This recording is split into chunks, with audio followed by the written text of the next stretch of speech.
May the words of my mouth and the meditations of all of our hearts be pleasing to you, O God, our rock and our Redeemer. Soon to be on the U.S. quarter, refused to give up a seat on a bus years before Rosa Parks, took the case to court, participated in a sit-in in the 40s that ended a segregated restaurant's Jim Crow policies, a poet, a lawyer whose work was the basis for the arguments that eventually won Brown versus the Board of Education and Reed versus Reed, the 1971 Supreme Court case that banned gender discrimination based on the 14th Amendment's Equal Protection Clause. Founding member of the National Organization of Women, close colleague of Eleanor Roosevelt and many other major figures, and also an Episcopal saint. Who is this person whose name so few know? This is Pauli Murray, an African-American, gender-nonconforming queer lawyer and Episcopal priest.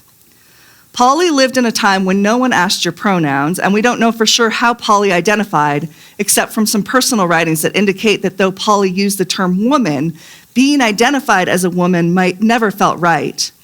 Pauli even had surgery to explore the possibility that they might be a man and begged doctors for testosterone.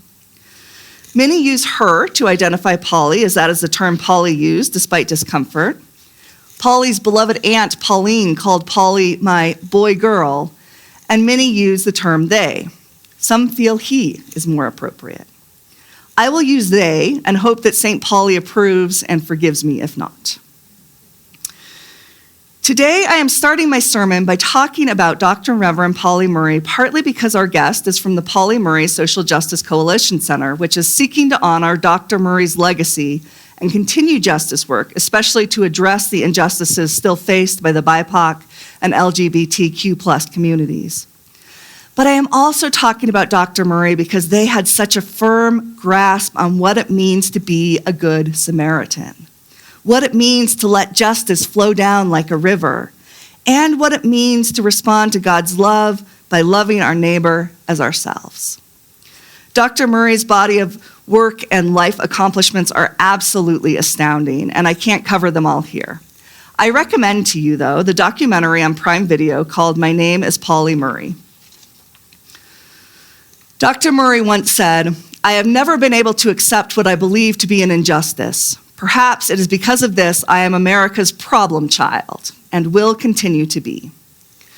So what does America's problem child, whose fiery protest letters to presidents, whose legal work that changed our world, whose sermons that nurtured the religious lives of so many, have to do with the Good Samaritan and loving your neighbor as yourself? The story of the Good Samaritan shows us a twofold way of loving one's neighbor: personal acts of care and compassion for an individual, and actions that challenge injustices that hurt our neighbors. As you likely know, Samaritans were despised by and discriminated against by Jewish people, and vice versa. So it is no accident that Jesus chooses a Samaritan for his story. In an act of individual love and compassion, the Samaritan binds up wounds, finds care, and pays for housing for a stranger. But this Samaritan is also a problem child, refusing to abide by cultural norms that unjustly discriminate against a whole group of people. He crosses boundaries he is not supposed to.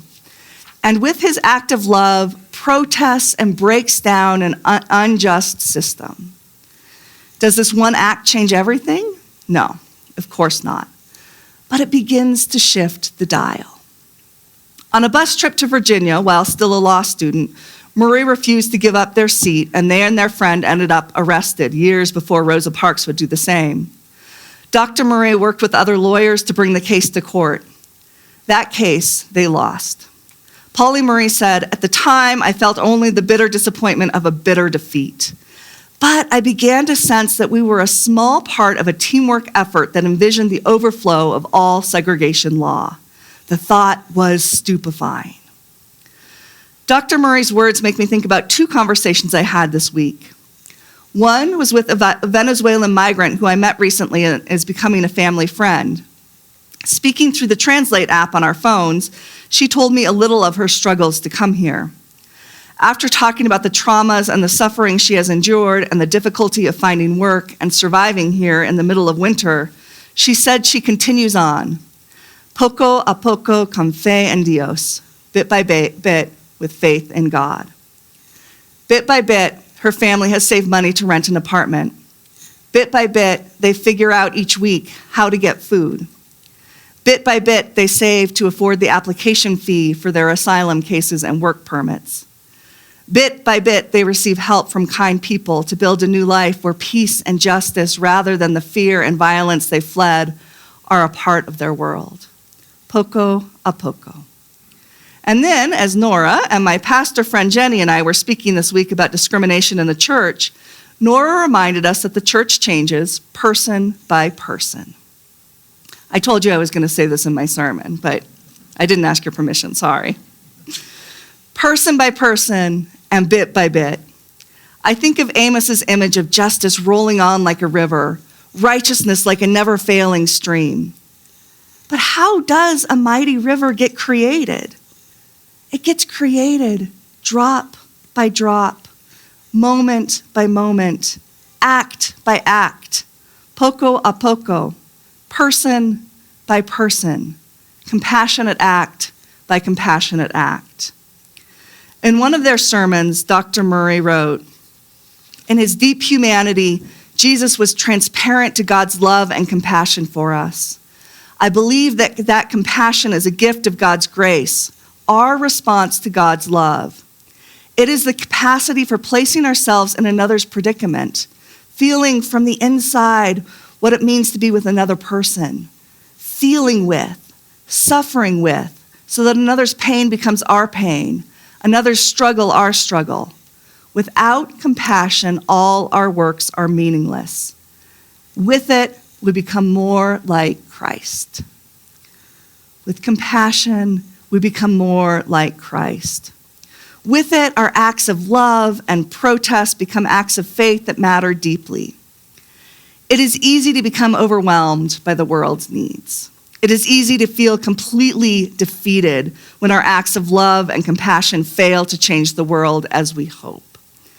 But the world is rarely changed all at once. Dr. Murray's work seemed so often to go nowhere, as they were years ahead of their time in so many ways. But as just one example of the impact Dr. Murray made, their work ended up in the hands of Ruth Bader Ginsburg and Thurgood Marshall. And that small part of a teamwork effort Pauli Murray sensed they were a part of ended up enacting huge changes. You and I may never do the sorts of things that land us on a U.S. quarter or get us sainted in the Episcopal Church, but each of us can do our small part. Poco a poco con fe en Dios. It matters. You matter. I matter. In our reading today, Jesus has boiled down our faith to the most important elements. Love God, love your neighbor. Each of us can do that. Each of us can change the world neighbor by neighbor as long as we remember that our neighbor may not be the one who lives next door. Or they might be. They might be my neighbor who smokes pot and sends it into my window, and I have to love them anyway. But they might not be the one who lives next door, or who looks or believes or loves or lives like we do. But with the compassion Dr. Murray preached, we can change our neighbors' lives. We can cross unjust boundaries. We can, with our very acts of love, resist and eventually overcome injustice and hatred. And the love of God that can be overcome by nothing in heaven or on earth, the justice and peace of God that will flow on until the whole world is transformed, that love and justice will flow down like a mighty river as we each do all we can, bit by bit, person by person, drop by drop. Poco a poco con fe en Dios. Amen.